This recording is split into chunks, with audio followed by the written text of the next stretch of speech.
we've been focusing on, DNA controlling life. The epigenetic story actually shifts our focus to looking at how environmental signals are controlling the DNA in our lives. So all of a sudden, it changes our belief system. It says, no, DNA is not self-actualizing. DNA expression is related to our response to the environment.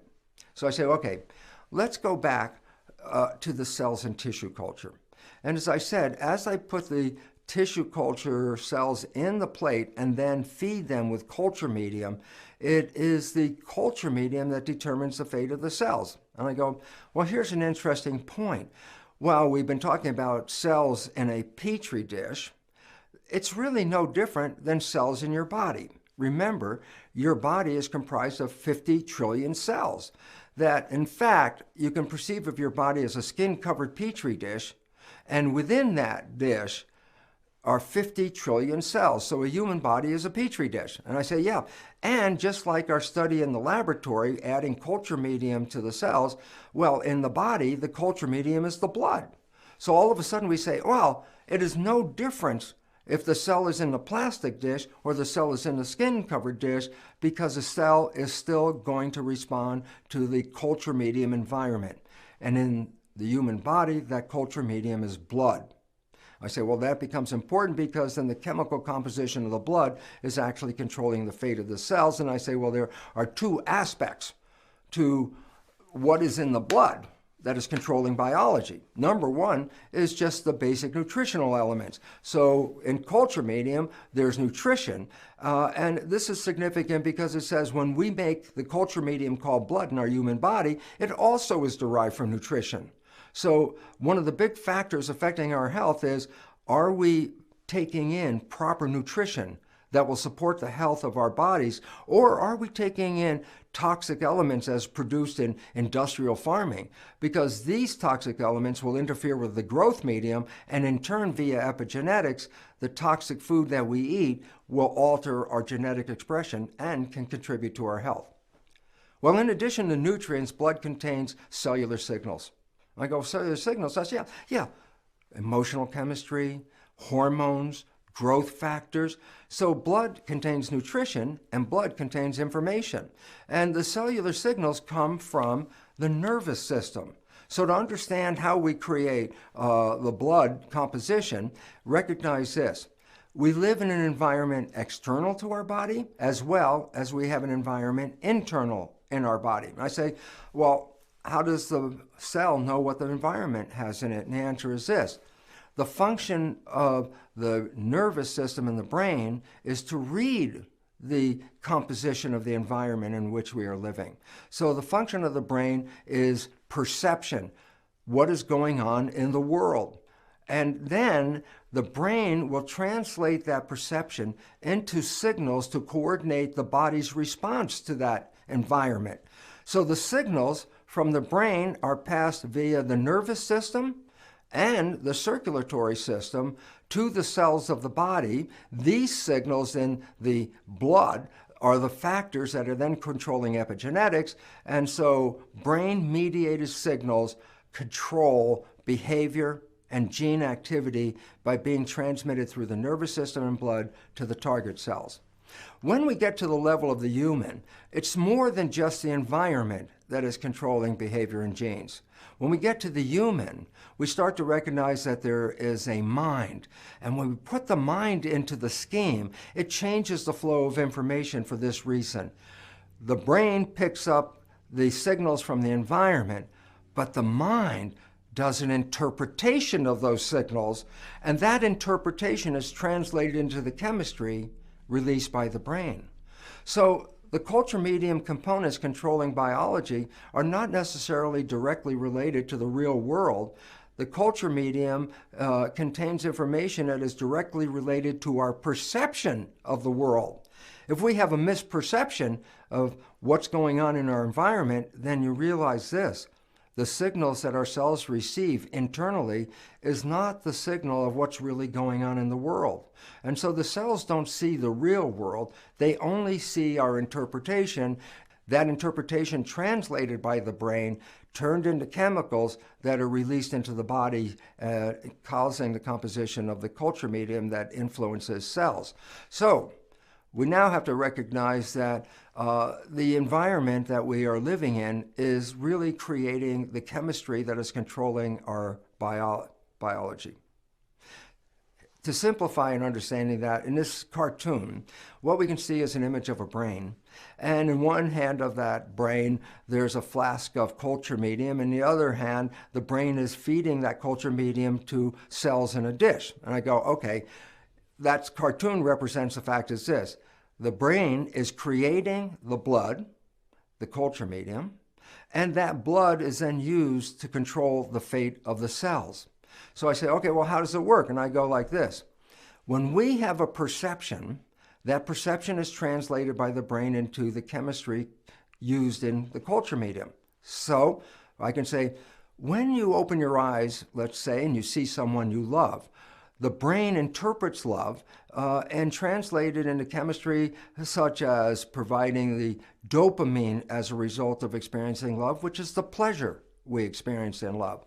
In addition, when you're in love, the brain will release oxytocin into the culture medium. And the oxytocin is to bond you to that source of love.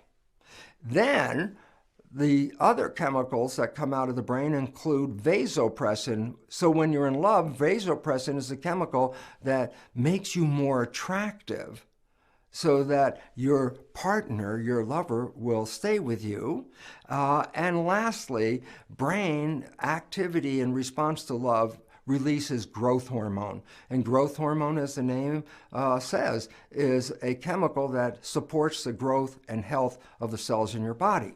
So a simple point is this. When you're in love, the chemistry released by the brain into the culture medium is chemistry that enhances your health, your vitality, and makes you much more attractive in the world in which we live. And this is a wonderful experience and a consequence directly due to the perception of love. But in contrast, if you open your eyes and you see something that scares you, there's a completely different set of chemicals released into the blood. No longer are those vital chemistries such as growth hormone and dopamine released when you see something in your environment that causes you to be afraid. Because in that situation, the cell will begin to release stress hormones and inflammatory agents that put your body into a protection mode to protect you from the threats on the outside. So if you put the chemistry of fear into the culture medium, it alters the expression of the cells. In fact, in a laboratory situation, if I create culture medium and put those stress chemicals into that culture medium and feed my cells, guess what? Within minutes, the cells start to get sick, and then shortly after, they begin to die, which really supports the known belief that stress can cause death. And in fact, stress is the most important factor that apparently is influencing the health on this planet. So we can come back and say, well, the function of the mind is to create coherence between what we believe and the reality that we experience. If you believe there's a threat, the signals of threat released into the blood will prepare the cells to engage in a protection response. But the problem is this. Maybe there was no real threat. The cells don't know whether it's real or not because the cells only respond to the chemicals. They don't see the real environment. So all of a sudden I say, then if we believe we're under stress, we manifest stress in our physiology, even though the environment in which we live is not really promoting that. So all of a sudden we start to see that our thoughts, whether they're right or they're wrong, are actually changing our biology. Now, this idea of thoughts controlling our life is not new. 2,500 years ago, the Buddha said, what we think, we become. And in fact, that is exactly the story of epigenetics today. Epigenetics is saying what you're thinking is translated into chemistry, which will determine what you will become. So, 2,500 years later, Buddha is right, but now we know the mechanism. Signal plus protein equals behavior. Now I say, when the behavior is not supporting us, then we can say, we are expressing a dis-ease. Now, in this equation, I say, well, what can be responsible? What can cause a disease? The beautiful part about it is there are only two things on the other side of the equation. It's either the protein or the signal can be considered the cause of disease. So I say, well, yeah, proteins can cause disease because defective proteins lead to defective functions, which then are expressed as disease. So the question is, how much of our disease is actually controlled by defective proteins? And the most amazing fact is this, that flawed genes cause less than 1% of disease. So when we go back to our chart and I say, proteins can contribute to disease, and I say, well, they can contribute because defective proteins as a result of mutations or alterations of our genome then will mislead the fate of the cells, and in that case, cells out of harmony with the world express disease. Now we're down to a very simple understanding. If only 1% of disease is related to proteins, going back to the chart says, well, then the other cause of disease must be some alteration in the signal. So I say, the signal can cause up to 90% or more of disease that we experience on the planet. I say, well, how can the signal interfere with health? And I say, number one, if you experience trauma, let's say you're in an accident and you twist your spine and you interfere with the flow of information from the nervous system to the cells, then the alteration of that interference of communication could lead to a misunderstanding by the responding cells. So what's really going on because the signals are altered? So trauma can cause disease by interfering with the propagation of the signals from the brain to the cells. Number two, if we put toxic elements into our body, such as the toxins that we acquire by eating industrial farm foods, toxic chemicals can engage in the signal pathway, but if they do, they don't promote a normal signal propagation. Toxic chemistry can distort the signal. So relevance is this. If the brain is sending a signal to control the cells and there's toxic chemistry in the pathway, then the signal that reaches the cells is by definition altered, and therefore the behavior of the altered cells can lead to disease. Thirdly, and perhaps the most important cause of disease influencing the signal, is really nothing wrong with the body at all. But what it represents is this, the influences of our thoughts. Our thoughts are what are translated into the chemistry. Now, why is this relevant? If we have a disease due to thought, it's not because the body is defective, it's because the signal is inappropriate. And this is really important because it is recognized now that our consciousness is the primary problem in the issues of health on this planet, especially as they relate to stress. And that this issue is nothing organically wrong with the body. It's just that we're sending inappropriate signals at an inappropriate time, which leads to inappropriate behavior, which we call disease. So I look over, I say, look, there are only three causes of disease that interfere with the signal. One, trauma, and trauma represents a physical impairment. Two, toxins, which represent a chemical impairment. And three, thought, which introduces an emotional impairment in the system. And collectively, all of these things result in what we've referred to as stress. So stress is the primary cause of illness, with proteins attributing only about 1% toward that pathology. And I say, well, is this really the understanding? I go, the American Psychological Association, in an article entitled Stress, How Does Stress Affect Us?, comes to the conclusion that from 75 to 90% of all doctor visits are actually due to the influence of stress. And all of a sudden I say, yeah, but then that means 75 to 90% of all doctor visits can be eliminated if we understood how to handle that stress. So I say, well, first of all, before you go deep into stress, we must recognize there are two kinds of stress. One is called eustress. Well, that's good stress. You say, there's a good stress? I go, yeah. If you play sports, for example, and you're out on the playing field and you're running and jumping and moving around, by definition, you're stressing the physiology of the body. But it's not a bad stress because the resolution of this stress is the body's ability to strengthen itself, make itself be able to carry out those athletic needs. So yes, I'm stressing the body when I'm playing a sport, but it's not affecting me in a negative way. It's actually affecting me in a positive way because it's inducing more health from my cells to accommodate my needs. The issue we really want to deal with is called distress. And the significance of that is a stress that promotes a negative environment. I say, well, what does distress mean? And it's very simple. Distress is a result of anything that gets in the way of your destination. Whether your destination is a career move, or whether your destination is a relationship, or whether your destination is trying to take care of your health or your financial background, anything that interferes with those, by definition, is a source of stress. So distress is the bad stress that interferes with health. And I say, well, how does it interfere with health? And number one is simply this.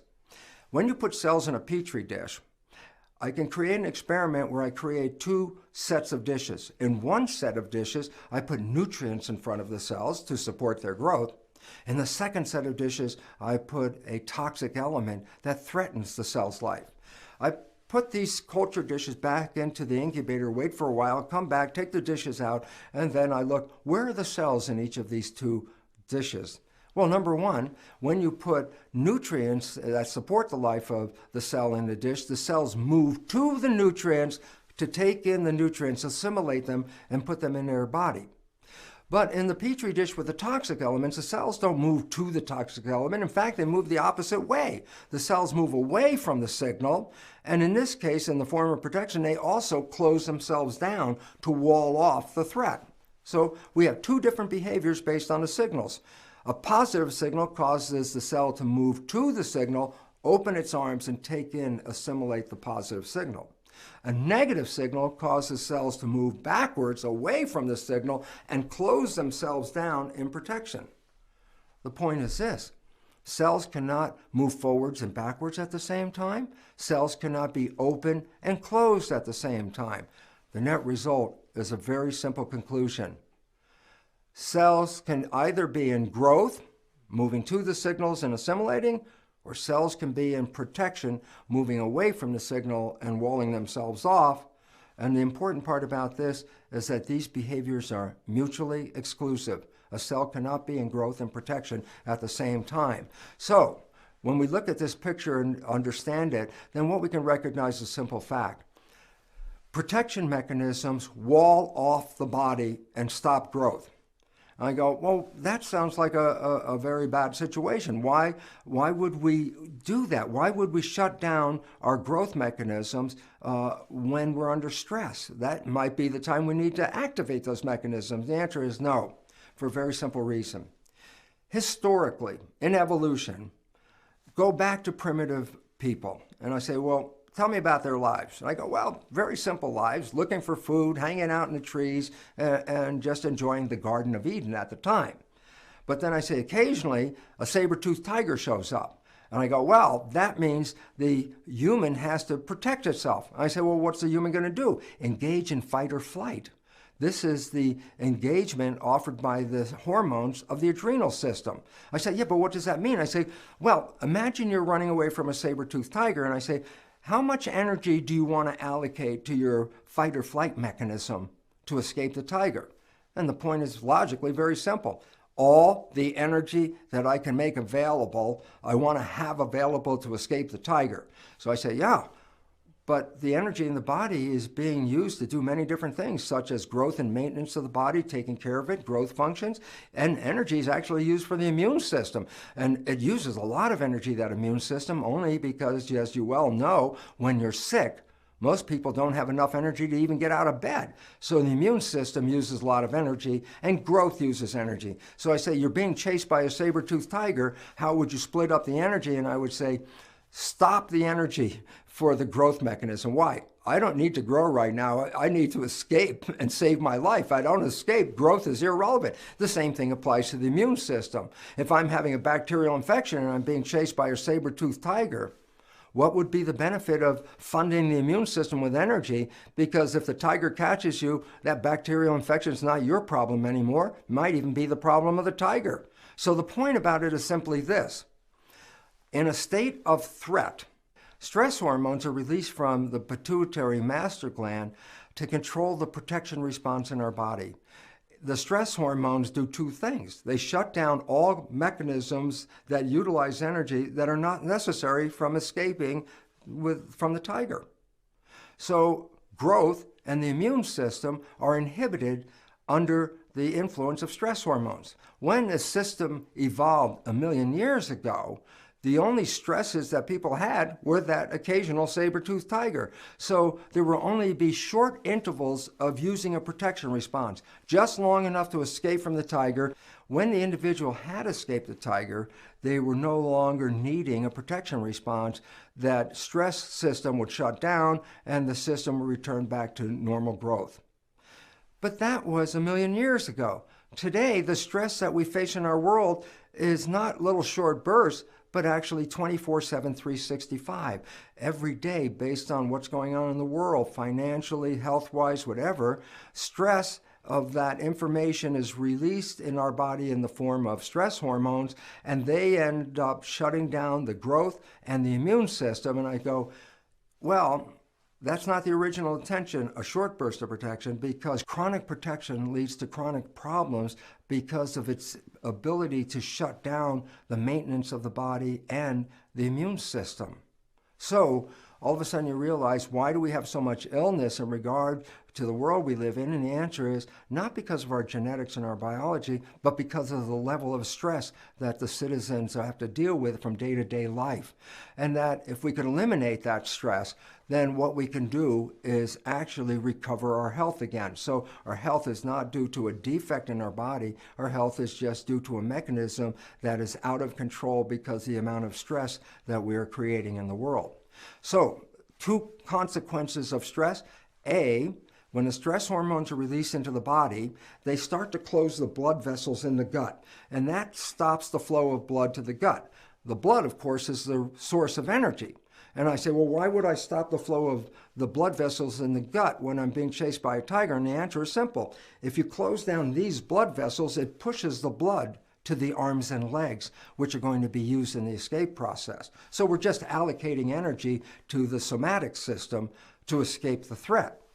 But if the threat is prolonged, then you have to realize those blood vessels shutting down the gut functions will actually inhibit the maintenance and caretaking of the body, and prolonged stress will have detrimental effects on our fate in regard to our health and our ability to survive. So that's aspect number one, shutting down the growth. Aspect number two I also mentioned was this. The immune system uses a tremendous amount of energy. So the idea of an internal immune problem and an external saber-toothed tiger easily says, forget the immune system at this moment. Let's put the energy into running away from the tiger. And I say, yes, that is one of the functions of stress hormones. Stress hormones shut down the function of the immune system. It is so effective that medical doctors give patients that are going to receive a transplant of an organ, they give those patients stress hormones before the transplant. This reason is quite simple. The ability of the stress hormones to inhibit the immune system that actually protects the recipient of the new organ from having their own immune system reject the graft. And this supports the life of the transplant. So the effectiveness of inhibiting the immune system is so much, it becomes a therapeutic tool in organ transplant. So I say, okay, our life is now under threat and our hormones in our body are shutting down growth, and the immune system, there's only one consequence of that, and that is a breakdown of the system and infection. And this is really the primary cause of the illnesses that we have on this planet. And one other aspect, which I call adding insult to injury about stress, is this. The prefrontal cortex portion of the brain, which is just behind our forehead, is the site of our conscious mind. And interestingly enough, while the conscious mind is creative, it's a very slow processor. The hindbrain has reflex behaviors which are instantaneously fast responses. When you're under stress, the adrenal hormones squeeze the blood vessels in the forebrain just as they squeeze the blood vessels in the gut. I say, yeah, but when you squeeze the blood vessels in the forebrain, it forces the blood to the hindbrain. That, in other words, the blood energy is not being used in the forebrain under stress, but is being used to engage the reflex behavior of the hindbrain, the much more effective mechanism to save us in a very scary, stress-inducing situation. I go, relevance is this. Forebrain is consciousness, hindbrain is reflex behavior. And when we're under stress, the hormones shut down our consciousness and cause us to behave in a reactive, reflexive mode. That makes us less intelligent. The net result is there are 3 consequences to elevated stress hormones. 1, shut down the growth using blood vessel closure in the gut to stop the functions. 2, shut down the immune system because stress hormones inhibit the inflammatory role of the immune system. And 3, stress hormones make us less intelligent because it shuts down consciousness and engages reflex behavior. You put all these 3 elements together, and then all of a sudden you have a profound understanding of the cause of disease. The 2 basic ones, physically, not supporting the growth and maintenance of the system and inhibiting the immune system, lead to a physical breakdown of our biology. And that is why up to 90% of doctor visits are primarily due to stress. In addition to the immediate influence of stress, stress has a long-term interference with our vitality and the survival of our biological system. And it influences this effect via something called telomeres. And you say, well, what are telomeres? And I say, understand that a DNA molecule is a double helix, as Watson and Crick revealed. That it will stay functional as long as the molecule stays in its helical configuration.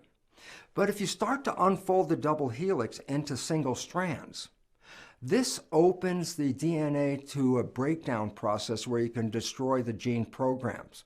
So you don't want the helix to unfold. I said, well, how do you prevent it from unfolding? Well, to give you an idea, I'll show you a picture of a shoelace. And at the end of the shoelace, there's a special little plastic cap that holds the threads of the shoelace together. It's called an aglet. And I say, well, great. The aglet holds the filaments of the shoelace together and makes it easier for us to stick the shoelace through the little holes into the shoe so we can tie our shoes. I go, yeah, but if the aglet comes off, the end of the shoelace frays, and then now you start to ruin the function of that shoelace because you can't get it through that little tiny hole anymore. And I go, in a parallel understanding, the DNA is the wound up version of the double helix, and to prevent it from unfolding, there's the equivalent of an aglet called a telomere.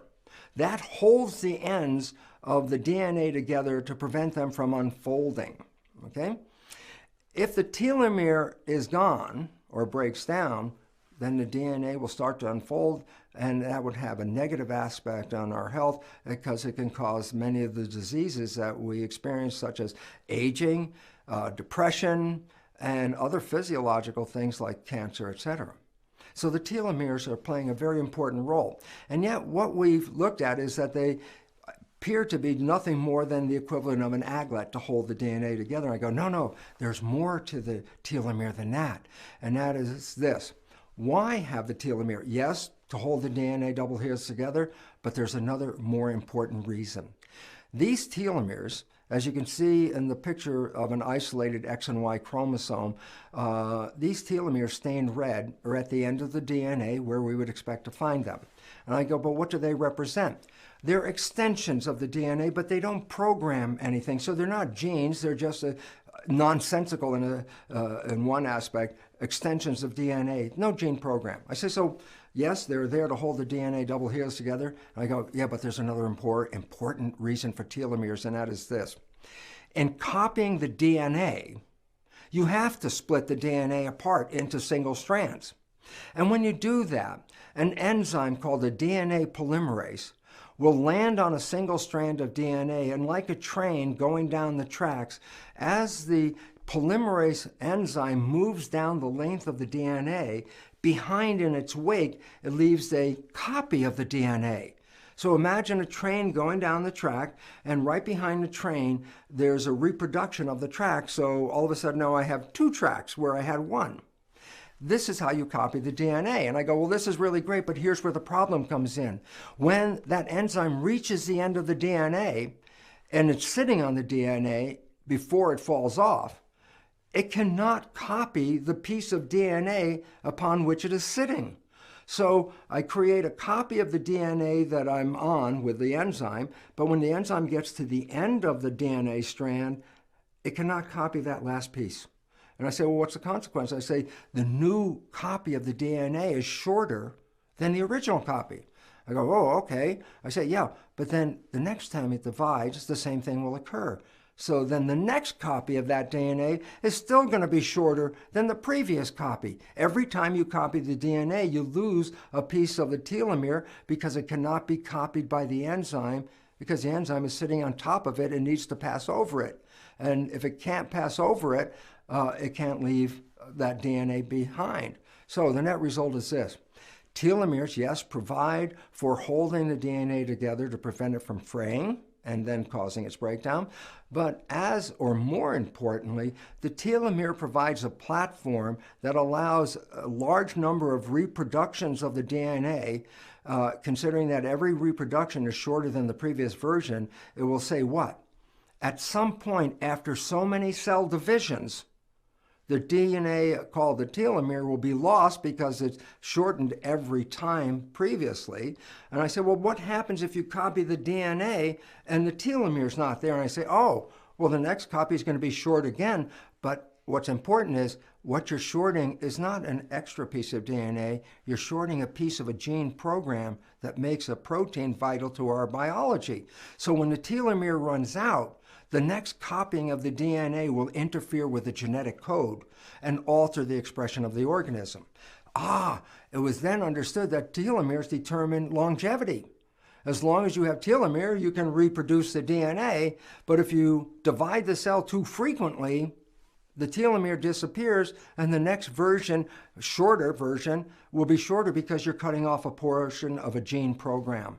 And that interferes with our biology and can cause aging, disease, and depression. So I say, when this was originally understood, a scientist by the name of Leonard Hayflick in the 1960s said, well, if every division makes it shorter, then there's only a finite number of cell divisions a cell can have. When it reaches that number of divisions, after that, disease will result, and then death will occur. So it said, our life, the length of our life, is determined by the length of the telomere. The shorter the telomere, the closer you are to aging yourself out of existence, because when the telomere is gone, that's when the disease enters into the picture. So the original thing said, all humans have a fixed lifespan because they have a fixed DNA extension called a telomere. And that all of a sudden led to counting how many cell divisions a cell will be able to experience before losing its telomere, and then put that into context of how many cell divisions we experience in our life. And it says, well, a human may have a life of anywhere from 80 to 90 to 100 years based on the amount of telomeres that are maintained in their body. Well, that said, oh my God, our lifetime is fixed. However, a woman by the name of Blackburn identified an enzyme called telomerase. Telomerase is an enzyme that extends the telomeres. I said, oh my goodness, if there's an enzyme that extends the telomeres, then the concept of a fixed life is totally wrong. Because as long as I can extend the telomeres, I can continue to divide the cells and maintain my life. So there is no limitation on how old we are, because we can use the extended telomeres to extend our lives. This then leaves us to a final understanding about the influence of telomeres in our lives. And it really comes down to this aspect, and it says this. There's the enzyme that can influence the production of more telomeres. If we activate the enzyme, we can extend our life and our health. If we don't activate the enzyme, our life will be shorter and will be influenced or affected by disease much more easily. So I say, okay, there are things that will enhance the telomerase, which will increase our life and our health, and there are factors in our life that can stop the telomerase and in the end cause us to have premature death and disease along with that. So I say, well, what are the conditions that are responsible for, let's say, inhibiting the telomerase that cause us to have the diseases that we have on this planet? And the answer to that is, here is a list of the following factors that will stop the telomerase activity, shorten your life, and cause you to have more disease. And these factors include stressful prenatal development. And the significance of that is, if you're stressing the cells in the very early part of life, you're promoting more cell divisions very early that will then use up the telomeres, and because of the stresses, you're not going to extend them. So the result is stressful prenatal development will shorten the duration of an individual's life. Childhood abuse will do the same thing. Now, people think childhood abuse is physical abuse, hitting your child. And I go, well, that is childhood abuse, but what you must understand is this: childhood abuse can also result from verbal abuse. So they say, no, I didn't hit my child, I just yelled at him. I say, no difference. Yelling at the child, hitting the child have the exact same effect on the telomeres because they inhibit the telomerase activity. Domestic violence, another factor that will shut down the enzyme. Post-traumatic stress disorder is also in that community of inhibitors of telomerase. Two last things to consider are this: nutritional deficiency. And the reason why that interferes with the telomerase is that we don't have the metabolic support to provide for telomerase activity. And let me just add this as what I think is the most important of the influences that shut down telomerase and lead us to disease, and that is a loss or lack of love. Love feeds the system, encourages health and growth. As I said, the experience of love releases growth hormone into the body, and in that environment we can create more health. But when there's no love, the telomerase activity will shorten itself. All of these things between violence, stress, lack of love say that we're not enjoying our lives. And the response to that is then our biology says, oh, okay, well then we can shorten it right away because we can use up the telomerase and get out of this lousy situation. I say, yeah, but look at the opposite consequences, the opposite things that result in enhancing the telomerase activity. Number one, good nutrition, and especially including omegas. Omega lipids are vital to supporting telomerase activity. Exercise, as I said, that's eustress. That's the thing that builds up the biology, and in building up the biology, again, that's another activator of telomerase. Love and self-love increase health and are feedback to the system. It says, I love my life.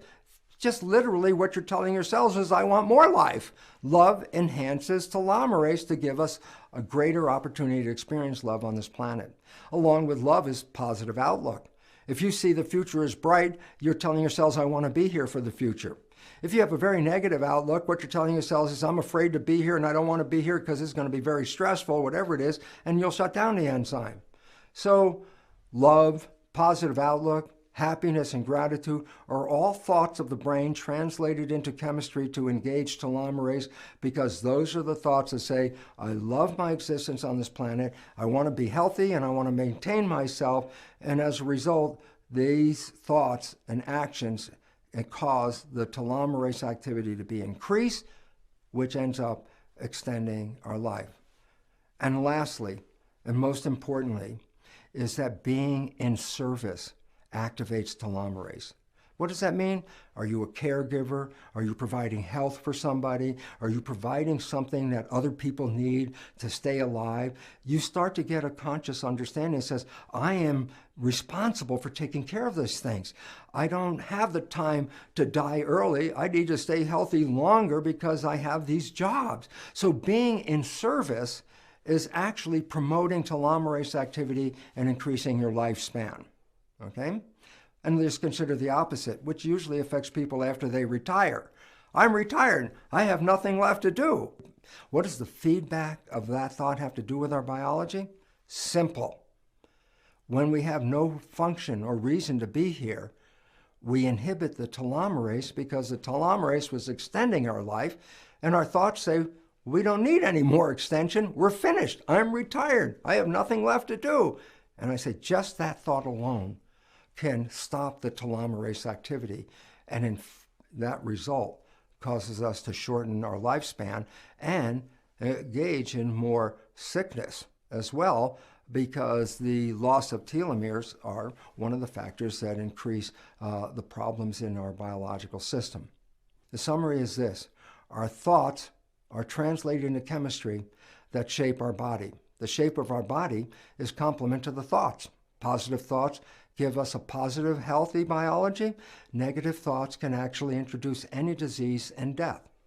That these thoughts control our biology on a day-to-day basis and interfere with our metabolic and physiological systems if they're not supporting us.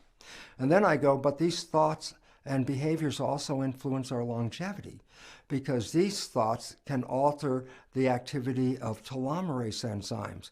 If we stop the activity of the enzyme, we are shortening our lifespan and increasing the chances that we will have disease. In contrast, if we engage in those behaviors, such as positive thinking, being in service, being in love, those are things that engage the telomerase enzymes, and these activities then prolong our life and make us healthier. Conclusion is very simple. We're not victims of our genetics and our heredity. Epigenetics reveals how these thoughts that we've been talking about influence the genetics and the behavior of our cells. Therefore, what we have to understand, and what we must also help others with, is that our health is not out of our control. Our health is directly under our control. The control of our perceptions, our beliefs, and attitudes actually is what will control the stresses. And the stresses are the things that cause the disease. If you stop stress, you can stay in health. And as a mission for healers around the world is to get the stresses out of the patient. So once the stress is removed, the system is able to rebuild itself using the chemistry of the brain to support growth and increasing the activity of telomerase activity, which supports a healthier, long-living biological system. If you like Succeed with Knowledge, subscribe and give us a thumbs up. Also comment on what you like, you didn't like, and thanks a million. Cheers.